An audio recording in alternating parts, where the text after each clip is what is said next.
Tai ilgiausia mūsų kelionė su kemperiu. Pirmyn ir atgal buvo 15 000 kilometrų. Lietuva, Lenkija, Slovakija, Vengrija, Serbija, Bulgarija, Turkija, Irakas, Kuveitas, Saudo Arabija ir Jungtiniai Arabų Emiratai. Važiuojam! Iš Vilniaus pajudėjom gruodžio 23 dienos ryte. Pradžioje kelionės niekur nesustojame, bandėm per dieną nuvažiuoti kuo daugiau kilometrų. Esam netoli Marijampolės, o čia tiek liko iki Stambulo. Nerijau, kaip tu jauties?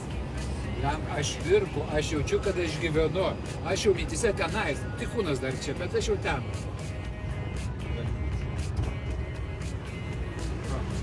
Lenkija! Amerika! Amerika! Atvažiavom į Ameriką!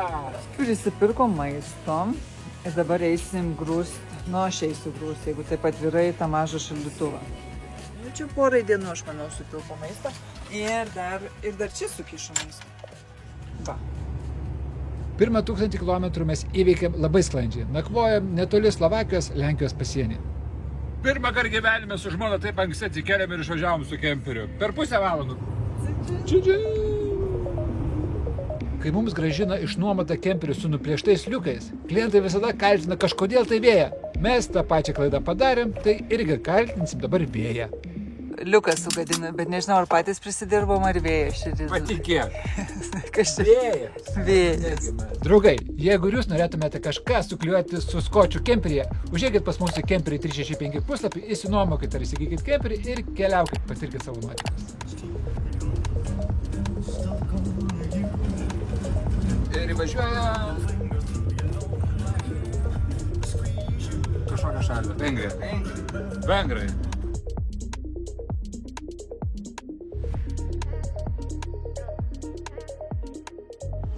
Atvažiavom į Serbiją. Nėra labai didelė eilė ant pasienio posto. O kada jūs paskutinį kartą per muitinę važiavot? Kūčią sutikome kukliai Serbijoje prie cerkvės. Karolina daro kūčių vakarienę. Ką darai? Risotto. Labai kūčių. Italai, tai katalikai. Tu šaunuolė. Tu pati geriausia žmona. Spėkit, kur įvažiuojam? Tu manęs nerodė, kad aš keiksiuos. Tu keiksies? Keiksiuos. Na gerai. Pip. Atvažiuojam į Gazpromą. Išlikštus jausmas iš tikrųjų, bet smalsumas vis tiek veda. Šokoladas va toksai čia yra. Čia visiškai. Nors degalinė buvo ir tvarkinga, nieko nepirkom, pašikom ir išvažiavom. Po savo postą apie degalinę dar gavau fainų komentarų iš įvairių taikos balandžių. Mes su Nerijum pasijuokėm ir toliau važiuojam. Bet kavą darome čia. Ane, brangioji? Taip. Eisi. Pažiūrėsi, galim nueiti į tualetą.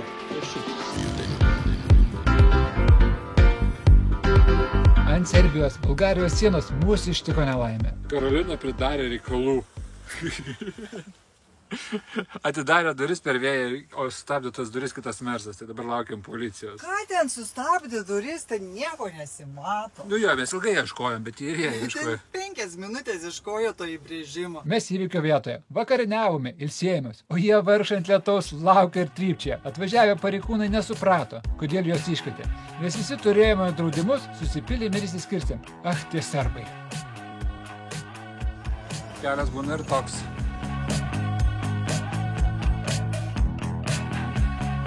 Čia už 2 minučių.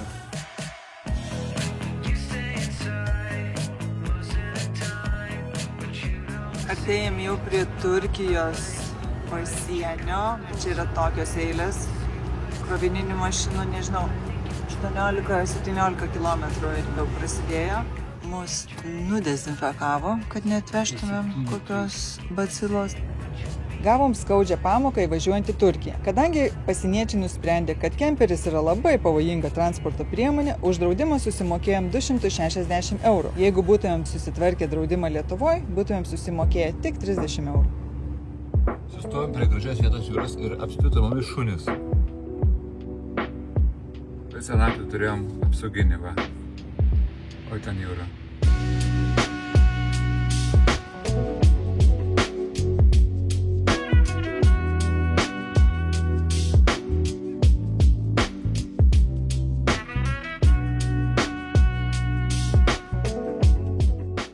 Išvažiavęs iš Europos pasijutau tikrai nejaukiai. Jau nebegalioja ir kasko, jau ir pagalbos keli nebesulauksim. O ir tie sunkvežimiai su tais peiliais ant ratų kaip romėnų karo vežimai, laimės tikrai nesuteikė. Bet po kokių 100 kilometrų ir aš jau pritapau prie jų. Sustojom degaliniai, atėjo bičas, sakau, food pila, maždaug kaina €13 už saliarką. Čia dar įsipilom ir dujų, tai aš turiu vieną tokį balioną, tai jau užteko dabar 5 dienom. Papasakok apie šiandienos planus. Sustojom prie jūros, galvojom, varysim į Stambulą. Atsikeliam lietus, vėjas, pasižiūrim per programėlę 3 dienas toks oras. Tai sako, varom tada tiesiai į Bagdadą. Kempri privalumas toksai, kad jeigu blogas oras, galim išvažiuoti kitur. Viskas, paliekam Europą ir įvažiuojam į Aziją. Bet tai koks siltas. Kaip kitai atrodo? Važiuojam į Iraką ir nusprendėm sustoti Kapadokijoje, kur kilo balionai. Gražią vietą nakvot susiradom per kemperistams skirtą programėlę. Rytoj tikiuosi, kad bus oro balionai. Tu tik nenukrisk, nes čia visur galim nukrist. Ten buvo labai gražu, tik reikėjo būti atsargiems, kad nenusiristi tarpeklį vairuojant naktį. Atvažiavom į Kapadokiją, ten kur balionai leidžias. Tai dabar stovim, laukiam rytojus rytą. O leidžias ar kyla balionai? Kyla balionai. Bet kažkaip galvoju, kad kaip visą laiką mums nepasiseks. Tačiau su skambu žadintuvui kažką pamačiau pro murziną langą.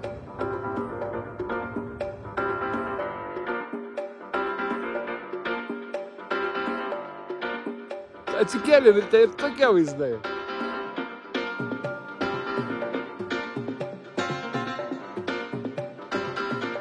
Pažiūrėkit, kiek daug. Gavus labai laimingas jaučiuosi, žiauriai laimingas. 100 balionų vienu metu. Girdėjau, kad vienam žmogui skrydis kainuoja apie 250 €. Iš tiesų tai nežinau, kur gražiau. Ar ten, kur jie, ar čia, kur mes ant kalno. Geriausias rytinis vaizdas, kokį esu matęs. Na jau privažiavom prie Sirijos sienos. Šičia, jeigu matot, yra tvora, upės skiria ir kitoje pusėje jau yra Sirija. Tai tuoj už 40 km būsim jau Irake.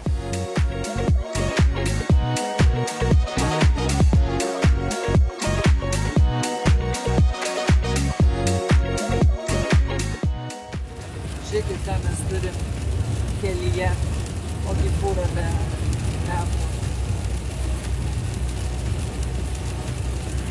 Galų gale tas momentas, kai einant į lauką nebereikia striukių. Iki Irako sienos liko 14 km ir kaip tai nerijau. Aš tai bijau. Ko? Lembas, kažko, nežinau pats, ko bijau. Ir nėra taip, kad labai jau ramu, vis tiek tai yra kitokia kelionė, iššūkis, netikėtumas, tai toks virpuliukas. Bet dėl tų virpuliukų mes ir gyvenam. Esam Turkijos pusėje, prisistatė toks bičelis ir liepė pildyti dokumentus. Žodžiu, viską tai pasą.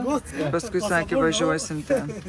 Jau šitie prie mūsų prisikniso, nori kartu, kad mes vežtumėm, beldžiasi sienas. Man atrodo, kad mes čia turėsim tiek reikalų į smagumų. Nu va, vienais atsikratėm, važiuojam pas kitus. Niekam šito dokumento, man atrodo, nereikės. Nu, pažiūrėsim.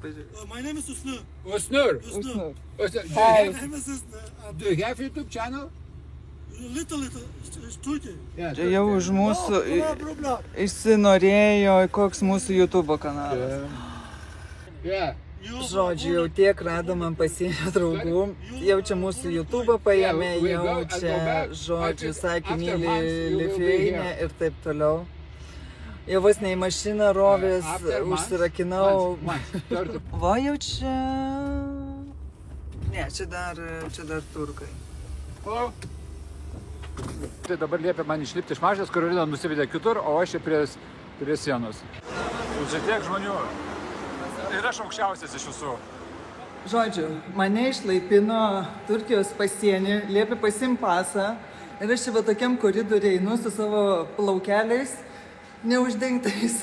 Nei tai Turkija, nei tai Irakė, nerijos neaišku kur. Pasirodo, man paskui pasakė, kad tau visai kitur, kur tau be eilių.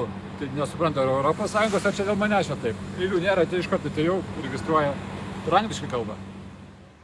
Nu ką, žinau, tikiu, susitiksim kažkur. Nepasiliks jie manęs čia. Taip, dabar mane tikrins, nueinu į eilę. Vieni vyrai. Ramus, apsidžiaugia per greitai, pasirodo, man reikėjo tenais nueiti, dar kitur nueiti, nes neturkas, tai pasirodo daugiau čia reikia pavaikščioti. Praėjau pasų kontrolę, gavau ant spauduką, eisi Nerijaus ieškot.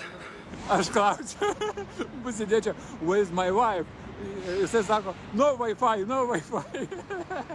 Čia turiu susiturkyti popierius, o tada tenais važiuoti į dar vieną patikrinimą. Pasirodo, kur važiavau per tiltus, tai čia dabar reikia susimokėti. Tai turkai vis dėlto gudrus. O taip mes visi čia laukiam. Ponė kažką daro, yra prie jos. Morčius. Tam aš žmoną pragadėjau einu ieškoti iš pasienio. Nerijau, mane išleido! Mane išleido! Mane išleido! Mane išleido! Aš ateinu Turkijos pasienį, žiūriu peilis. Mūsų. Slėptukus klykia. 20 km važiavo iš čia. Žodžiu, viskas sėdžiu mašinai, viskas gerai. Nerijus savo sakė, ką ten draugus susiradau. Aš draugus susiradau jau.